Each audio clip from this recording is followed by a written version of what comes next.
అగ్రరాజ్యం boss Trump జలిపిస్తున్న కొరడాతో అమెరికాలో ఉంటున్న వలసదారుల పరిస్థితి దారుణంగా ఉంది. ఇక ప్రవాస భారతీయులు క్షణక్షణం జాగ్రత్తగా అక్కడ గడుపుతున్నారు. ఆయిందానికి కాందానికి చిన్న చిన్న నేరాలు కూడా ఏకంగా వీసా రద్దు అని రెచ్చిపోతున్న ట్రంప్ సర్కారుకు చిక్కకుండా అన్ని జాగ్రత్తలు తీసుకుంటూ మసులుకుంటున్నారు. మరి ఇలాంటి పరిస్థితుల్లో కొంతమంది భారతీయులు చేస్తున్న తప్పిదాలు, నేరాలు మాత్రం ప్రవాస భారతీయులకు తీవ్ర ఆందోళనకు గురిచేస్తున్నాయి, చిక్కుల్లో పడేస్తున్నాయి. మరోవైపు వరుసగా డ్రగ్స్ అక్రమ రవాణా, డ్రగ్స్ సప్లై లాంటి కేసుల్లో భారతీయులు రెడ్ హ్యాండెడ్గా పట్టుబడుతుంటే తాజాగా ఇండియన్ గోల్డ్ స్కామ్ బయటపడింది. 3 భారతీయుల్ని పోలీసులు పట్టుకోవడం అమెరికా ప్రవాస భారతీయుల్లో ఆందోళనలు కలిగిస్తుంటే గోల్డ్ ల్యాండరింగ్ కుంభకోణం బయటపడడం హాట్ టాపిక్గా మారింది. ఇక డీటెయిల్స్లోకి వెళితే ఇర్వింగ్లోని తిలక్ జ్యువెలర్స్తో పాటు ఫ్రిస్కోలోని సైమా జ్యువెలర్స్లో పెద్ద ఎత్తున చాలా కాలం నుంచి గోల్డ్ ల్యాండరింగ్ జరుగుతుంది అన్న సమాచారం అందుకున్న పోలీసులు ఈ 2 భారతీయ ఆభరణాల దుకాణాలపై దాడులు జరిపారు. ఈ క్రమంలో $55 మిలియన్ గోల్డ్ కుంభకోణం బయటపడింది. ఈ 2 దుకాణాల నుండి మిలియన్ల డాలర్ల నగదుతో పాటు బంగారం స్వాధీనం చేసుకోగా 3 వ్యక్తుల్ని అరెస్ట్ చేశారు. దీనికి సంబంధించి CBS న్యూస్ టెక్సస్ వార్తల్ని ప్రసారం చేసింది. అయితే ఈ 2 జ్యువెలరీ షాపుల యజమానులు బంగారు ల్యాండరింగ్కు పాల్పడ్డారని ఆరోపణలు ఎదుర్కొంటున్నారు. ఇక కొల్లిన్ కౌంటీ షెరీఫ్ కార్యాలయం మరియు సమాఖ్య అధికారులు ఏడాది పొడవునా జరిపిన దర్యాప్తు ఫలితంగా ఈ దాడులు జరిగాయి. నగల దుకాణాల యజమానులపై బంగారం అక్రమ రవాణా ఆరోపణలున్నాయి.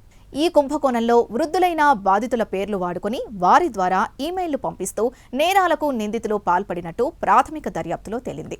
అక్రమ బంగారం రవాణా కోసం నిందితులు చాలా కాలం నుంచి జరుగుతోందని, బాధితులు చాలా మంది వృద్ధులున్నారని, వాళ్లను బెదిరించి కొరియర్లకు అప్పగించాలని బలవంతం చేశారని, అలా చేయకపోతే అరెస్టు చేస్తామని బెదిరింపులకు గురి చేశారని పోలీసులు కనుగొన్నారు. అందుకు సంబంధించిన ఈమెయిల్స్ కూడా పోలీసుల దర్యాప్తులో బయటపడ్డాయి.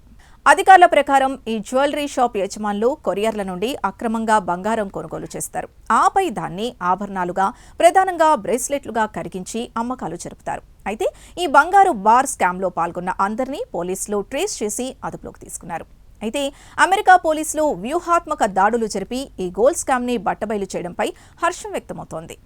మీరు కాలిన్ కౌంటీకి ఫోన్ చేసి మా పౌరుల్ని మోసం చేయడానికి వెళతారు, మేము మిమ్మల్ని పట్టుకుంటాం, అది సారాంశం మాత్రమే అని కాలిన్ కౌంటీ షెరీఫ్ జిమ్ స్కిన్నర్ అన్నారు. ఇక ఏడాది పాటు జరిగిన ఈ దర్యాప్తులో కాలిన్ కౌంటీ షెరీఫ్ కార్యాలయం ఒక టాస్క్ ఫోర్స్ ని ఏర్పాటు చేసింది.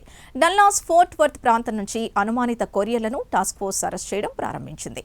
కాలిన్ కౌంటీకి చెందిన దాదాపు 200 మంది సీనియర్లు ఈ స్కామ్ కి బాధితులని, ఈ అనుమానాస్పద వృద్ధుల పదవి విరమణ పొదుపు నుండి $7 మిలియన్లకు పైగా దొంగలించబడినట్టు పోలీసులు గుర్తించారు. బాధితులందరూ 65 సంవత్సరాల వయసు గలవారు. ఇర్వింగ్ స్టోర్లో 2 వ్యక్తుల్ని అరెస్ట్ చేశారు మరియు ఫ్రిస్కో స్టోర్లో మరొక వ్యక్తిని అరెస్ట్ చేశారు. అయితే H-1B సంబంధిత దర్యాప్తుల మధ్య ముఖ్యంగా టెక్సస్లో భారతీయ వ్యతిరేక భావన తీవ్రంగా ఉన్న తరుణంలో రాష్ట్రంలోని భారతీయ యాజమాన్యంలోని దుకాణాలకు సంబంధించిన ఈ గోల్డ్ స్కామ్ బట్టబయలు కావడం అక్కడి ప్రవాస భారతీయుల్ని తీవ్ర ఆందోళనకు గురిచేస్తోంది.